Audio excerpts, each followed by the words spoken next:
السلام علیکم. ہمارے چینل بیا اور مالا پر خوش آمدید. اگر آپ ہمارے اس چینل پر پہلی دفعہ آئے ہیں یا آپ نے ابھی تک سبسکرائب نہیں کیا تو بیا اور مالا کو سبسکرائب کرنا اور بیل آئیکن پریس کرنا ہرگز نہ بھولیں. لوگ کہتے ہیں کہ محبت دانت کے درد کی طرح ہوتی ہے. دانت کے درد میں پورا وجود درد بن جاتا ہے.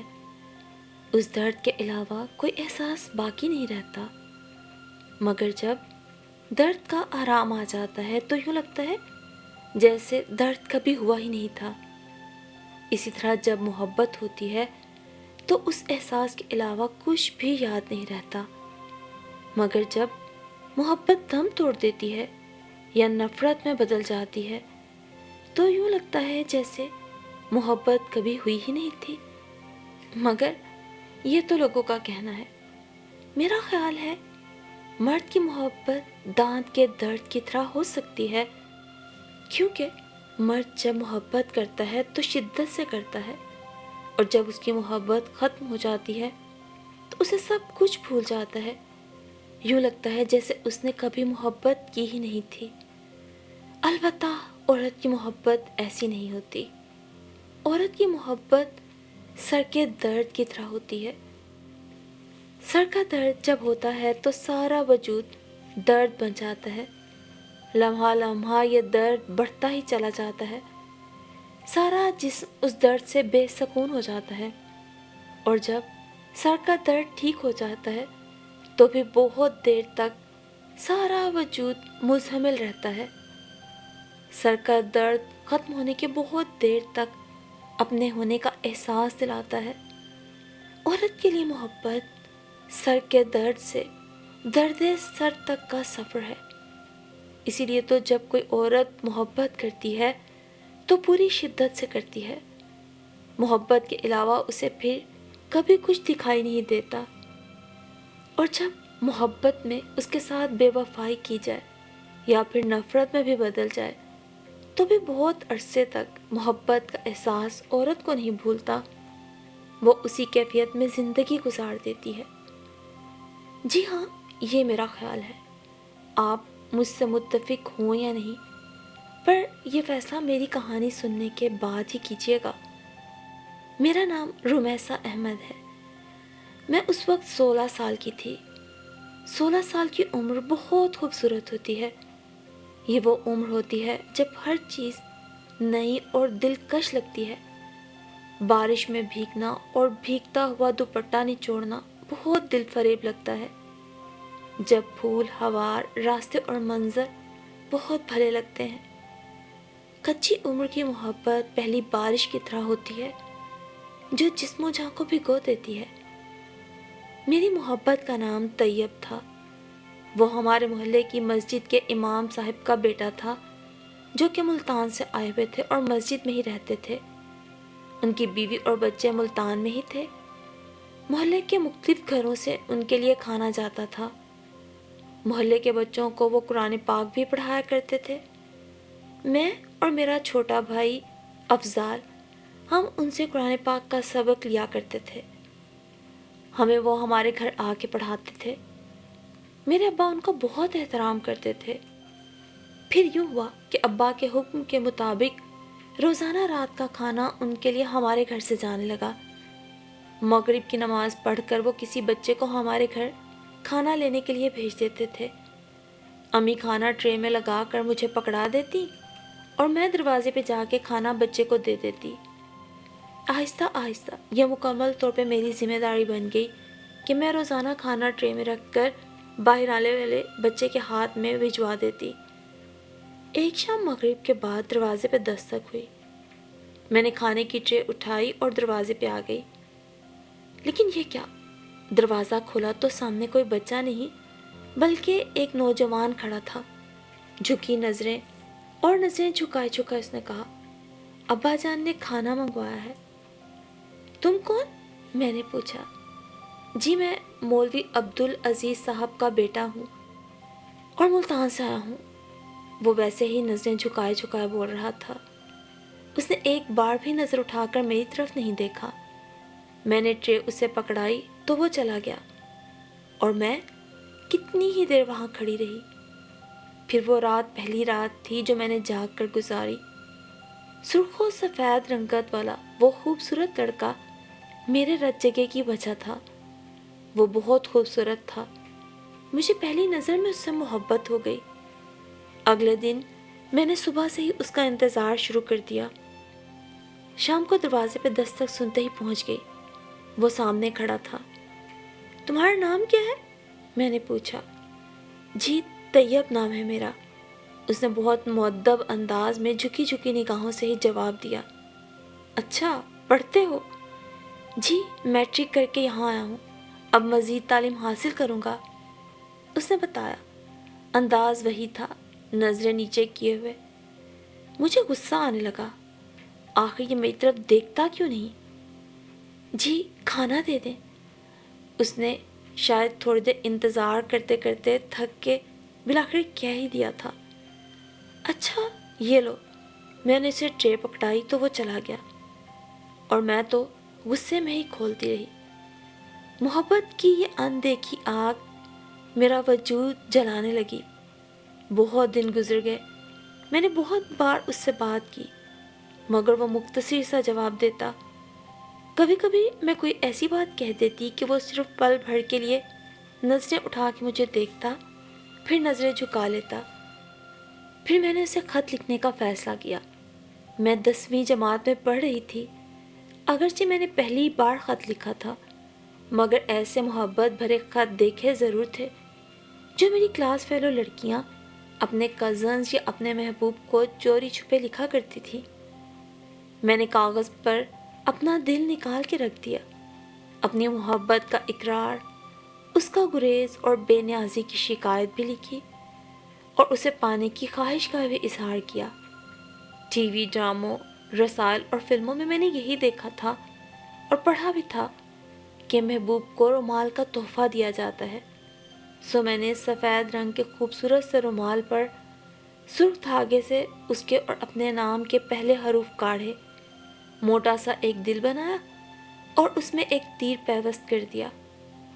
خط کو رومال میں رکھا اور شام کا انتظار کرنے لگی۔ شام کو کھانا ٹرے میں رکھا، رومال کو بہت احتیاط سے روٹی والے رومال میں لپیٹ دیا۔ ٹرے اس کی طرف بڑھاتے ہوئے میں نے کہا، طیب اس رومال میں تمہارے لیے ایک امانت ہے، وہ ضرور دیکھ لینا اور مجھے کل اس کا جواب ضرور دینا جو میں نے اس خط میں پوچھا ہے۔ اس نے ایک نظر میری طرف دیکھا اور ٹرے پکڑ کے پلٹ گیا۔ ان نظروں میں حیرانگی بھی تھی اور پریشانی بھی، لیکن اس نے ایک لفظ بھی نہیں کہا تھا۔ مجھے یقین تھا کہ محبت کا جواب صرف محبت ہی ہو سکتا ہے۔ اگر میں نے لڑکی ہو کے پہل کی ہے تو وہ تو مرد ہے، پیچھے ہٹ ہی نہیں سکتا۔ میں انتظار کرنے لگی مگر میرا انتظار ہی رہا۔ اگلی شام مسجد سے کھانا لینے کوئی نہیں آیا اور اس دن مولوی صاحب بھی ہمیں پڑھانے نہیں آئے۔ اگرچہ میں قرآن پاک پڑھ چکی تھی پھر بھی وہ روزانہ مجھ سے سنتے تھے۔ 1 دن 2 دن پھر 5 دن گزر گئے۔ طیب اور مولوی صاحب دونوں کا کوئی پتہ نہیں تھا۔ چھٹے روز مولوی صاحب آئے تو امی نے پوچھا، خیریت تھی؟ اتنے دن کہاں رہے آپ؟ تو انہوں نے بتایا، دراصل میں اپنے بیٹے طیب کو ملتان چھوڑنے گیا ہوا تھا۔ وہ لاہور آیا تو کالج میں داخلہ لینے کے لیے تھا، مگر پھر جانے کیوں اچانک ہی اس کا دل اچاٹ ہو گیا اور واپس جانے کی ضد کرنے لگا۔ میں نے اسے بہت سمجھایا کہ یہاں بہت سے کالجز ہیں اور اس کے پاس زیادہ اچھا پڑھنے کے مواقع بھی ہیں، مگر پہلے تو وہ میرے کہنے پہ لاہور آ گیا تھا، پھر جانے اس کے دل میں کیا ضد سمائی کہ میں ملتان میں ہی پڑھوں گا۔ اب جوان لڑکے کی ضد کے آگے بھلا میں کیا کرتا، مجبوراً اسے چھوڑ آیا ہوں، وہیں پڑھے گا اور کوئی کام بھی سیکھ لے گا۔ مجھ پر تو جیسے بجلی گر پڑی۔ اس رات مجھے خوب تیز بخار ہوا۔ اگلے ماہ میرے میٹرک کے سالانہ امتحانات ہونے والے تھے۔ میں اس قدر بیمار ہو گئی کہ مجھے ہاسپٹل داخل کرانا پڑا۔ گھر والے پریشان تھے اور میرا دکھ کوئی نہیں جانتا تھا۔ میری پہلی محبت کی اتنی ناقدری۔ میرے دل کی کلی نے کھلنے سے پہلے ہی دم توڑ دیا۔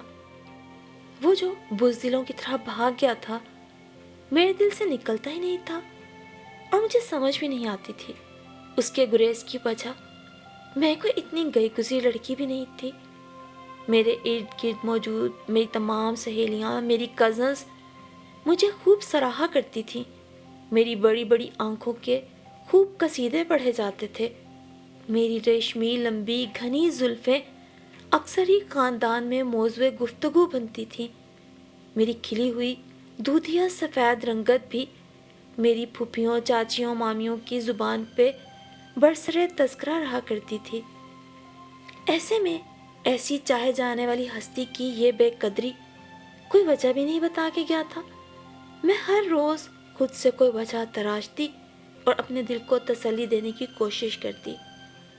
پھر جیسے تیسے میں نے اپنے دل کو سمجھایا اور امتحانات کی تیاری میں لگ گئی۔ میں نے بڑی مشکل سے پیپر دیے تھے اور بمشکل ہی پاس ہوئی۔ پھر ایک عام سے کالج میں فرسٹ ایئر میں میرا داخلہ ہو گیا۔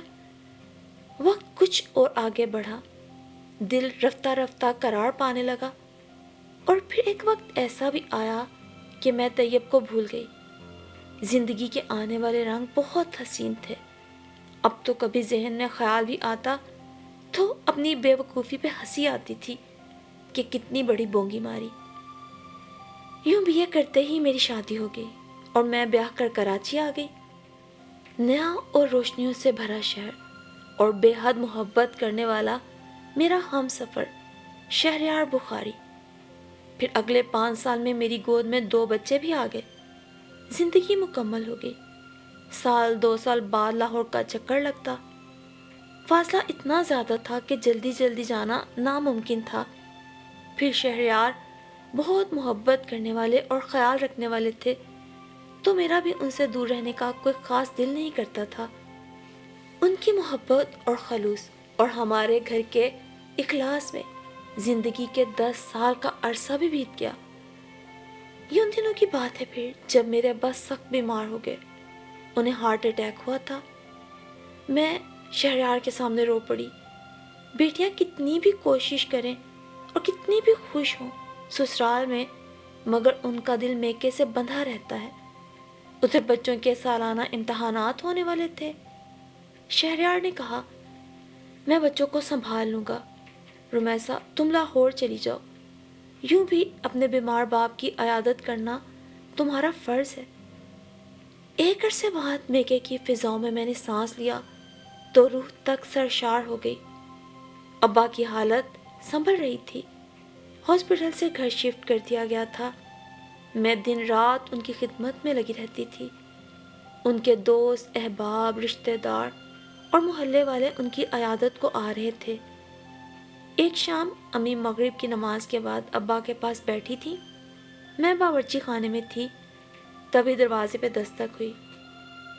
رمیسا بیٹا، امی نے مجھے وہیں سے آواز دی۔ مسجد سے کوئی بچہ آیا ہوگا، کھانا ڈال کر دے دو۔ میں نے کھانا ٹرے میں رکھا اور دروازے پہ آ گئی۔ دروازہ کھولا تو سامنے ایک اجنبی صورت تھی، سیاہ داڑھی اور نورانی چہرہ۔ شاید کوئی نیا مولوی آیا ہے، میں نے سوچا۔ سلمان صاحب گھر پر ہیں؟ اس نے بڑی شائستگی سے پوچھا۔ جی ہاں، میں نے ٹرے پیچھے کر لی۔ دراصل میں ان کی عیادت کے لیے حاضر ہوا تھا۔ اچھا ٹھیک ہے، میں سمجھی شاید کوئی کھانا لینے آیا ہے، آپ آ جائیے، میں نے راستہ دیتے ہوئے کہا اور واپس جانے کے لیے مڑی۔ رمیسا بی بی، آپ میری بات سنیں گی تھوڑی دیر کو؟ میں اس کے منہ سے اپنا نام سن کے حیران رہ گئی۔ یہ آپ کی ایک امانت ہے میرے پاس۔ اس نے جیب سے ایک سفید کپڑا نکالا اور میری طرف بڑھایا۔ میں نے پکڑ کر دیکھا، وہ ایک رومال تھا۔ رومال کا سفید رنگ مٹیالہ اور پیلا سا ہو چکا تھا۔ کونے پہ سرخ دھاگے سے کاڑھے گئے حروف R اور T نمایاں تھے، اور ساتھ ہی تیر والا دل بھی۔ ادراک کے درباہ ہوئے تو مجھے یاد آیا، وہ طیب تھا، مولوی عبدالعزیز صاحب کا بیٹا، میری کچی عمر کی پہلی محبت، جو میری محبت کے اظہار پر شہری چھوڑ کے بھاگ گیا تھا۔ میں نے اسے دیکھا، اس کی آنکھیں سرخ ہو رہی تھیں،